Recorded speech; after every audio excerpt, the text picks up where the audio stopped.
After the events of the loop, things went back to normal for the rest of the Steves. They went on to have their own adventures and grow as a society. This is Rainbow Quest Aftermath, the Indigo Kingdom, Part 6 of the 8-part series. The Indigo leader sat alone in his home. In the time that he does not guide newly passed on spirits to the world beyond, he sits alone. Indigo Steves, despite their powers of connection, are more isolated than even the Blue Steves. Not many care to interact or live with others unless they are all collectively being threatened, such as during the events of the Darkness's siege on the Middle World, or the time they were all forced into the Overworld and had to take refuge in the Rainbow Kingdom.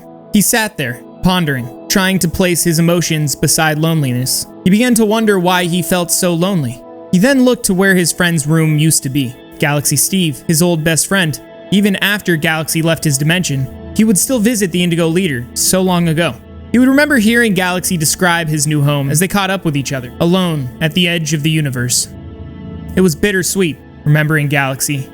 After becoming Galaxy, he and the Indigo leaders stayed friends, but slowly, the Indigo leaders started seeing Galaxy Steve less and less.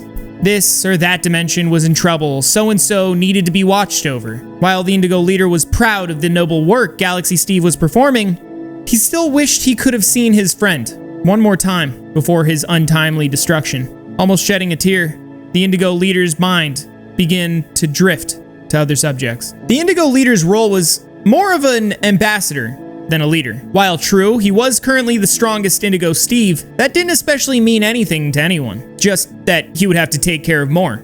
He wondered what Galaxy's life had been like. He had only been to his home in the asteroid field a handful of times. Unlike Galaxy Steve and the rest of the Indigo Steves, the Indigo leader enjoyed the company of others and a sense of community. He liked to feel helpful, though whenever he had completed a task or favor, he often felt discarded afterwards. Sitting on the bed thinking, he noticed something in the corner of his room, a small metallic object, Time Steve's gold chronometer. After Time had given it to him, the Indigo leader would keep it on the shelf in his bedroom. Noticing that it fell off the counter, he went to pick it up.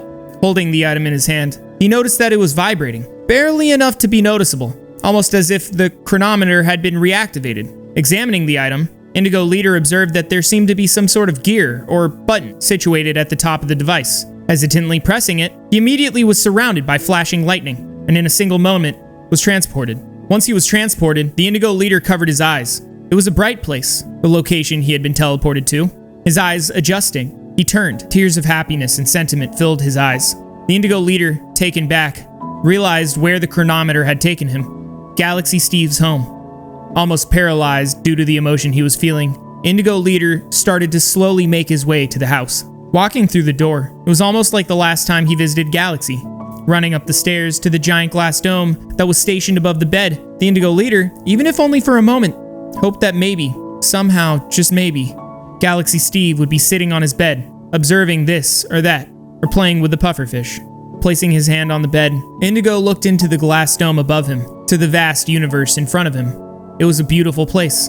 Stars, galaxies, worlds, the nebula. Stepping back from the dome, Indigo then went to the living room. Seeing the picture of the pufferfish, the tank of them, walking into the kitchen, the Indigo leader noticed something on the countertop. Taken aback, Indigo started to tear up once more.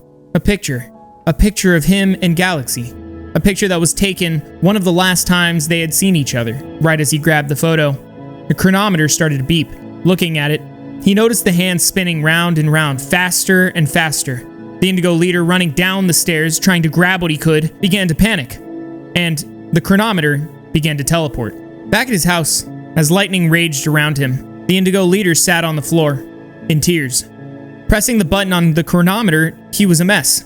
The chronometer only had enough time energy for one single round trip. Realizing this, Indigo was in pain. Not just physical, but mental. There was only one person he trusted to help him feel better. Lightning striking, Indigo leader traveled to the Violet Kingdom. He had visited the Violet Steves a multitude of times.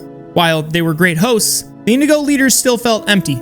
As Indigo sat with the Violet leader enjoying a cake together, Violet had asked him why he was feeling so alone. Indigo expressed how much he missed his old friend. Who that friend was, he did not reveal. Violet suggested that perhaps he needed to get busy, to fill the emptiness in his chest with a feeling of fulfillment. Indigo was intrigued by this idea, but also confused. How would he do that?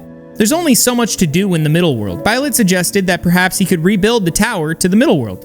Indigo became ecstatic by this idea. That tower had been built very long ago. He loved that tower and was devastated when he heard that it had fallen. He thanked the Violet Leader graciously and teleported as he ran out the door. Indigo Leader felt the incredible speed that he felt when he teleported along with a whooshing sound, suddenly appearing at the Orange Kingdom. He had stumbled into a few orange Steves in his haste of his teleportation. The Indigo Leader apologized and made his way to the Orange Leader's home and asked him for a favor before describing his plans. The Orange Leader looked through a book while explaining that his people had been quite busy lately, assisting the Red Steves with their academy, Yellow Steves, and even occasionally trading with the Green Steves. He then stopped. He told Indigo that he had exactly 2 Orange Steves available for a few days. He asked the Indigo Leader to sketch his plans for the tower, to which he would personally make blueprints for. The Indigo Leader obliged, as he handed him his rough sketch. The Orange Leader seemed to make a snicker at the very rough doodles of the plans. The Orange Leader told him he would be in contact with Indigo shortly. In the following days of Indigo waiting anxiously, he sat alone once more in his home. Suddenly, he heard lightning outside his house. He ran towards the window to see who it was. It was Indigo Steve. He opened the door and asked how he could help him. The Indigo Steve explained that the Orange Leader sent him to tell the Indigo Leader that the Orange Steves were ready to start and to meet them at the farms. As the Indigo messenger left, the leader asked if he would like to stay and chat. The messenger seemed uninterested and left without saying a word. The Indigo Leader was slightly disappointed, but then rushed to the Orange Kingdom. 2 Orange Steves sat in the farm waiting for him, treating him with more respect than he was used to.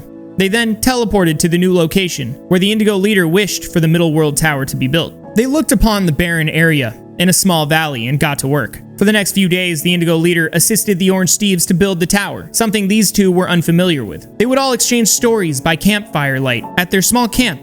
The Indigo Leader ended up talking of his friend, whose name was still not spoken. The Orange Steves would often erupt in laughter from jokes Indigo retold from his old friend. The 2 Steves then expressed that they must have been a very good friend to Indigo, and he agreed. They then asked where this friend was now. Indigo sat silently, and then decided to tell them something not to crush their high spirits. He sits alone at the edge of the universe now. He's happy. The Orange Steves seemed to have smiled at this lie, and the Indigo Leader did as well. He wished that's what had happened. For a moment, he almost believed it himself. The night passed, and they all headed to bed. 2 days later, in the early morning, it had been completed. The 3 of them looked at the high-standing tower in its glory. Galaxy would have loved it. The Orange Steves and the Indigo Leader said their goodbyes. They had become good friends in those few days. Indigo told them to visit whenever they wished. The Orange Steves told them that they would, and were excited about their next meeting. Indigo sent them home, feeling whole and happy. Happiness in this form was not an emotion he felt often. He wanted to do more, not just guide Steves to the world beyond. He then had an idea. He felt for his connection to Light Steve. As he locked onto it, he teleported to him and told Light that he hoped he was not intruding. Light told him that he was not, then gesturing for the 2 guards with him to leave. The Indigo Leader looked around. They were on a beach, and then asked where they were. Light responded that he was on an expedition to look for a location to build their new headquarters. Currently, they were mainly stationed inside the Yellow Castle, temporarily. Indigo nodded in acknowledgement and wanted to know if he could help in any way. Light couldn't think of anything at first, but then he had an idea. Light expressed that he and his guards were having troubles with teleportation to outposts or kingdoms, and with being at a new location in the near future, that may become a problem, and perhaps Indigo could help with that. Indigo Leader then had a very bright idea: portals. He asked Light Steve if he had ever been to the Rainbow Hub. Light Steve seemed to laugh before saying that he had been many times. He then recalled how it works: portals to different places, to different people in need. Light Steve became intrigued and very curious. He told the leader to please continue. Indigo remarked that it may be possible that they could set up portals for the Colorless Guard to use to different outposts and all overworld kingdoms. Light was very excited by this idea and happily agreed to the proposition.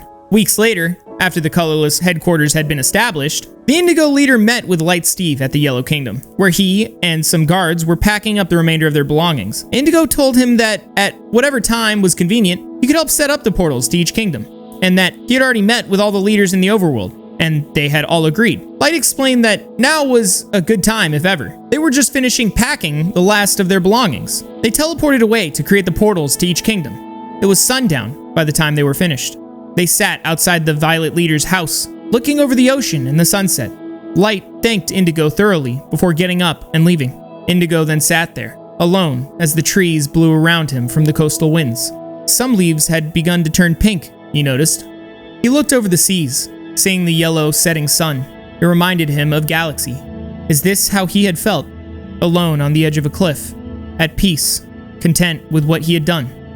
The Indigo leader stood up. He wasn't alone, not anymore. He had new friends, a new purpose, to contribute to the greater good. While that was always his goal, the phrase seemed to find a new meaning now. He began to teleport home to the middle world. He had been exhausted from the day, yet relieved and extraordinarily happy with what he had accomplished. Sitting on the bed, Indigo drifted to sleep. He awoke to a new feeling, a tingle and distant lightning. He put on his hat and ran out to the door to find the source. And there they were. A Steve had passed on. A green Steve, his dull color reflecting in the water. Indigo welcomed him to the middle world and informed him he will guide him to the world beyond. They began to walk off together, the Indigo leader leading the green spirit to one of the waypoints to the world beyond. As they approached one of the waypoints to the spirit world, the Indigo leader respectfully asked the green Steve what happened. The green Steve explained that he was on an expedition on the new island they had discovered. As they began to mine away at some of the new resources they discovered, there was a cave-in. He further explained that he assisted the rest of his party out of the cave safely. Unfortunately, all that movement had caused the rubble to become unstable. The Indigo leader stood in silence. After a moment of sorrow shared between the two of them, they said their goodbyes, and the green Steve walked into the beam of light in front of the two of them. Lightning flashing around him, the Indigo leader took one more moment to pay his respects. After standing in silence for a moment more, he turned and walked back to his house. Sitting back down in his house, the Indigo leader looked around at the picture on the wall, the bookshelf. Taking one of the books down, he began to do what he did best in his free time, read. The Indigo leader was finally happy again. Truly and fully happy. He had been through so much, meeting Sabre and Rainbow Steve in the original Rainbow Hub, introducing them to Blue, being infected by darkness, becoming Corruption Steve, being cured, becoming a leader, helping his people in their time of need. All of it. The Indigo leader felt a connection to his past he had not felt in a long time. While sometimes were tough, he was thankful for everything he had been through. It made him the person he is today. He met Sabre as just any old Indigo Steve. And Sabre, as well as many others, helped him grow, helped him learn. He never would have become the Indigo leader if it wasn't for the help of his closest friends. He stood up and, walking out onto his porch, felt a sudden urge to visit the memorial in the Orange Kingdom. Entering the Orange Kingdom, the Indigo leader made his way to the memorial on the small island in the water. After looking at it for a moment, he sat down, remembering his friend, sitting there next to it. It was almost like hanging out with Sabre one last time.